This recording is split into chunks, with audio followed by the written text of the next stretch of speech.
So today's video, we're just going to have a chat with Yasar Ahmed from the local Unity Independent Yep. Committee. Yep. Just to start off, just give us a bit of background about yourself and. So our group of independent Unity independents are endorsed by Jeremy Corbyn, Right. the Your Party. Because they didn't get registered in time, we've had to stand as independents, and we've called it Unity Independents. A few local councillors that are part of our group, and they've been part of this group since January. And we also have the leader of the opposition, Jake Williamson, who left Labour, who's part of our group. He's standing in Hemsworth. And most of the councillors that joined us refused to vote for the budget, which was going to raise council tax, and it was going to cut 250 jobs. So they stood against the cuts, and it's only right that we stand shoulder to shoulder with them. Okay, so just to get into it, so how do you plan to prioritise and address the needs of the community? So this is Wakefield East. Yeah, this is Wakefield East. So this is Pinderfields, Eastmore. It goes down to Sugar Lane. It covers a bit of Doncaster Road. Up to Donny Road, yeah. Yeah, and Barnsley Road up to the Tesco's, and also City Fields, the new estate. It's part of that new estate that joins onto Eastmore Pinderfields. Is part, that Relief Road. That yes, yeah. That's also part of our board. My experience is that I've run the taxi union for about 5 years now. Yeah. I was also part of the previous union going back 20 odd years, but I became chair about 5 years ago. Then we made a West Yorkshire wide group. Yeah. And we also have other unions, national unions that back us, like GMB, National Private Hire and Taxi Association also backs us. So we work with MPs, councillors that are like-minded, regardless of what parties they're from. So I've experienced in licensing, but licensing is only 10% of the council. Yeah. The council is quite large in terms of they've got education, health, so it's a big jump for me. Yeah. Okay. So you're not just sort of working with a particular group, minority or religious. There's no affiliation for you, is there? You're working for everyone. Can you just elaborate on that one? Yeah, but we are standing up for working class people, regardless of what colour, what race they are. And we're not only councillors. We're not only going to be councillors for Wakefield East. Like 2 councillors combined can put a motion forward for the whole district. For example, if the council wanted to raise bus fares, we could put a counter motion forward that benefits the whole district. Right. So it's not just Wakefield East that we're going to be representing. In that chamber, we represent the whole district. All right. So I'm just looking at some of the policies, but just before we get into that, what's led you into politics and into this line now? So I've run the taxi union for like just over 5 years, and we've achieved a lot on the taxi licensing. I mean, our taxi union Wakefield has achieved more than any other union in the country. If you compare us to Leeds, Manchester, we've achieved a lot, and we've always got results when we've gone up against the council. And when I saw, our taxi union isn't just for taxis. I mean, we stand up with against the far right, for example. So we were giving free rides to the counter demo in Cedar Hotel. Right. We've stood with paramedics when they went on strike. We've stood with bus drivers. So at this critical junction in our life, I mean, this is the most important election that I see in my lifetime. You have the rise of the far right. Yeah. They've taken Doncaster last year, next door to us, and they look set to take Wakefield and Barnsley, according to YouGov. And the postal votes have arrived now, and they're well ahead of the current mainstream parties that have rightfully, people are rightfully angry with them for letting the country down. But the answer is not reform. Yeah. Reform has one policy to kick all the migrants out. I mean, our ward is Pinderfield Hospital is in our ward. Yeah. That hospital was shut if we kicked all the migrants out. Yeah. That's just one example.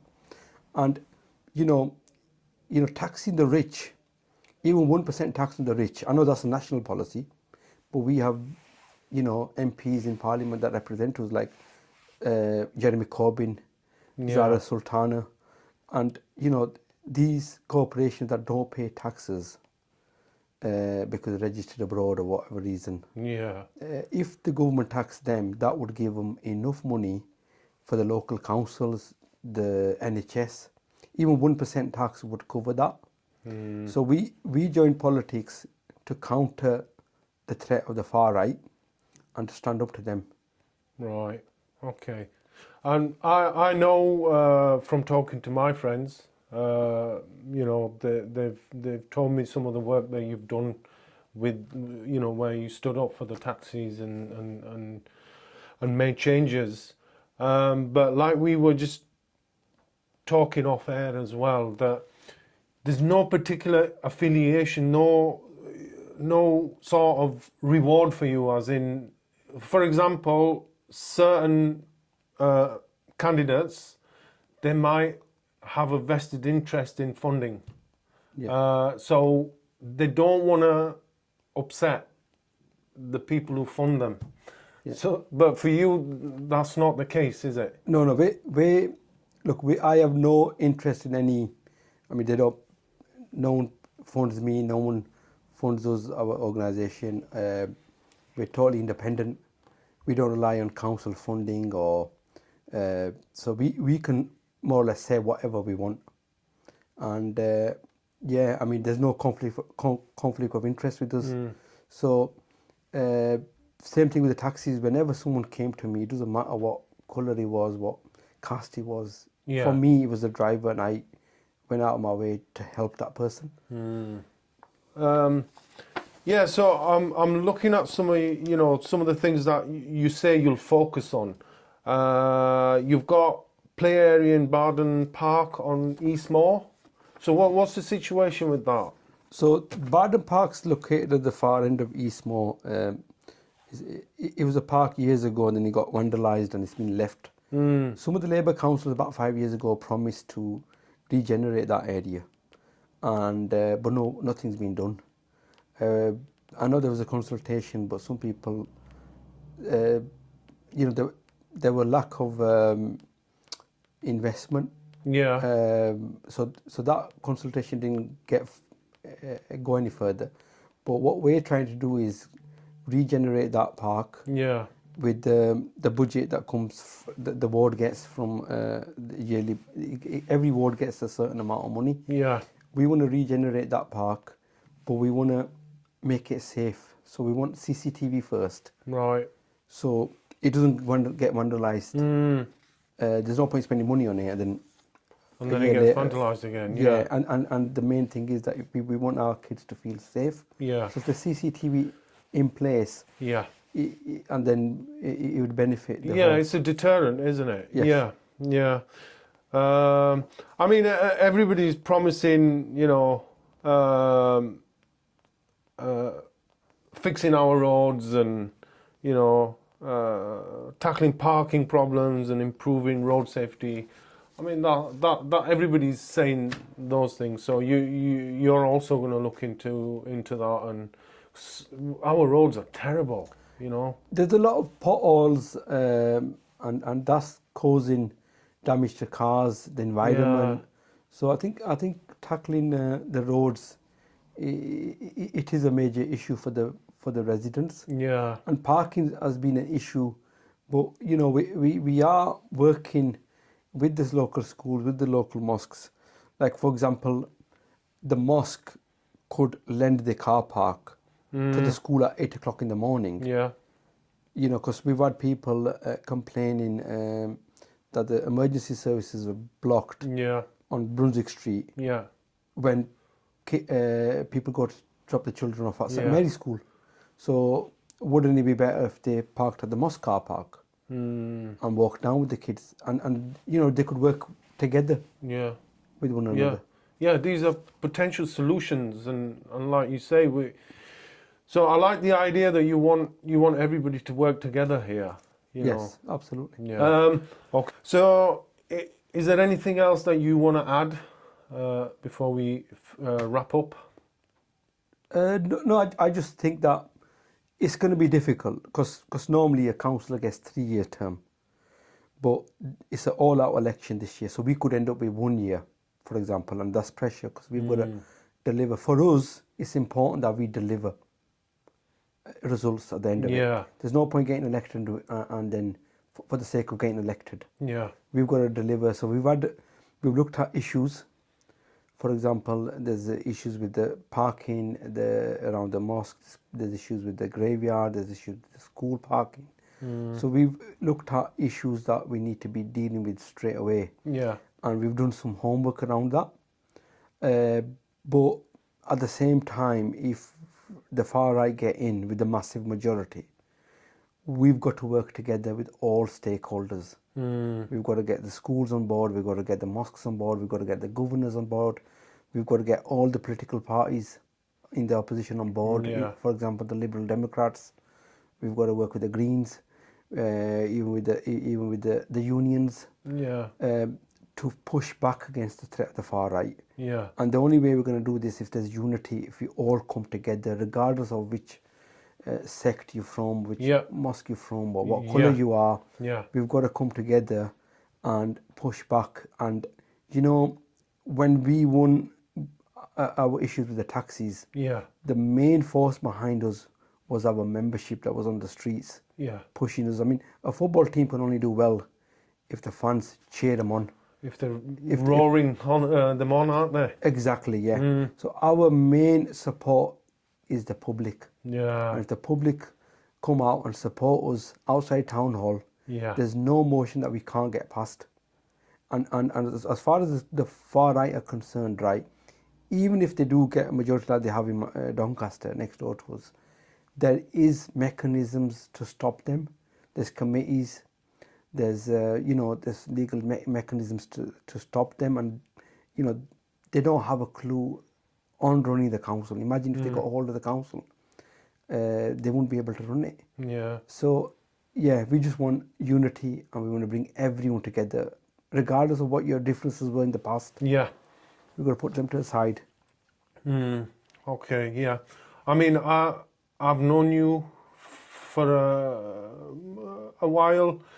I know my relatives have known you for a very long time. My cousins. Some of my friends, Rasib, who's a friend of mine, is a friend of yours, and they all tell me that you're a person that gets things done. When you make a promise, you fulfill it, as in you go for it. You don't just say things and not do it, Yeah. No, definitely. I think, look, when you come with an issue, the least I could do is try and resolve that issue. Get that email sent to the relevant department, ask the question, and if that isn't, even if we don't get that, at least you'll think that, look, yes, has come to my door, he's helped, I've tried. Yeah. What we can't have is people making a promise, Yeah. forgetting about it and not doing anything. Yeah. And that can tie in with people who get funded and they're a bit afraid to sort of ask questions or go ahead with things that they've promised.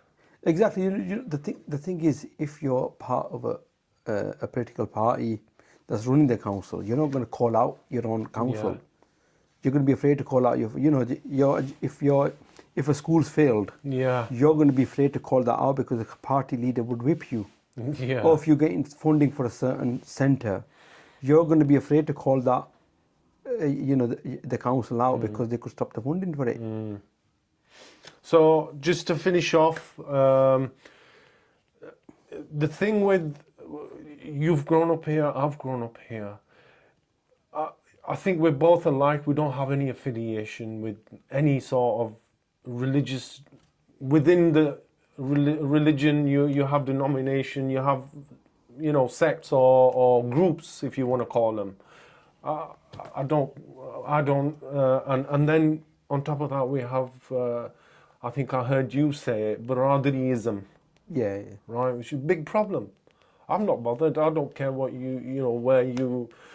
That was an age where they did care, but we're not trying to criticize people here. What we're trying to say is, look, there are certain issues. Like we have an issue with the cemetery.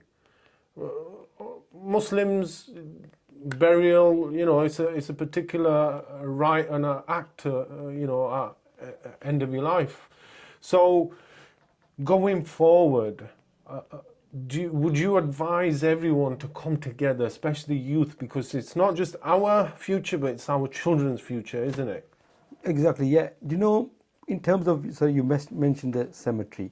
Yeah. The current cemetery is nearly full. In a couple of years' time, that place is going to be full.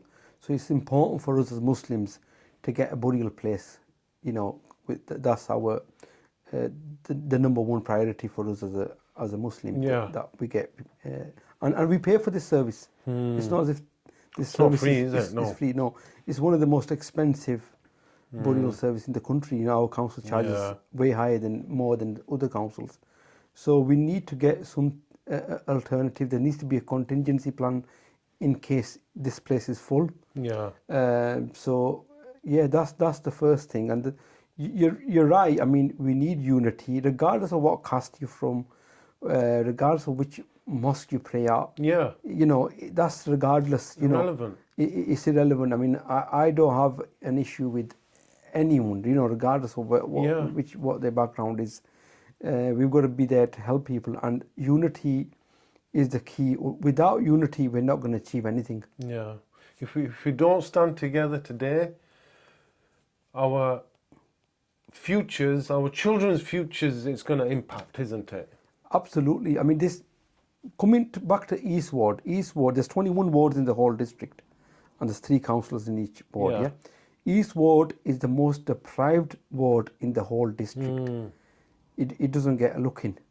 So that's the first thing. The second thing, in terms of our future, look, this election is the most important election in our lifetime. I don't know what's going to happen. But one thing I do know, we are fighting for our future, our livelihood, and our families. So, we need to make this place a better place for our generations to come. Yeah. Okay. So just to finish off then, quickly, do you want to just let all the viewers know about the situation with the Riding Shopping Centre? Yeah. Okay then. So the issue with the ridings is that the current owner has agreed to sell it to the council. The council wanted to demolish this Ridings shopping centre. Right. And the surrounding area around it, the big multi-story apartments, the flats are going to come down.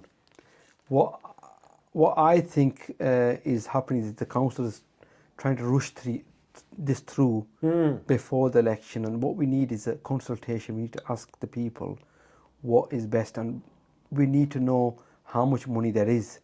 I mean, I don't see the point in demolishing the multi-story building and making another building just to make some more. The high rises. Yeah. You're saying that there's no it doesn't make sense knocking them down and then building them again. No. And that's what they're trying to do, sorry. Yeah, so the plan is to demolish all that area. Right. Relocate them people. There's hundreds of people living in them plots. Relocate them, which is going to cost a lot of money. Yeah. And it's a no-brainer for me. I would keep the flats there. In terms of the ridings itself, if the big franchises move out, and there's a big if, they could have issues with, getting them occupied again. Yeah. So, I just think, is there enough money to pay out all the businesses? Yeah. We can't just demolish it and then a year later say there's no funding left. And a lot of people like the riding because it's indoor.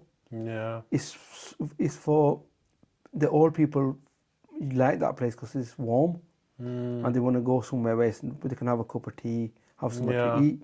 Whereas the Trinity Walk is an outdoor shopping centre, so a lot of people don't like that. Yeah. So we need to look at the repercussions and how it would affect the community as a whole. Yeah. But there's got to be a consultation, and we need to know the full facts around it before we make that decision. Yeah. So just briefly, I mean, I read somewhere that the council sold it and then they've purchased it. Have they already purchased it, Well, or is it on in the pipeline? On Monday, the chief executive came out and said we're no longer buying it. And then on Wednesday, they sent another statement out that they are going ahead and buying it. So I believe that they've purchased it now, and the next step would be to demolish it. But there's a lot of questions around that. Okay, so I think we'll wrap it up there, and just remind us the date. Is it Thursday the 7th? 7th of May is the elections. There's 3.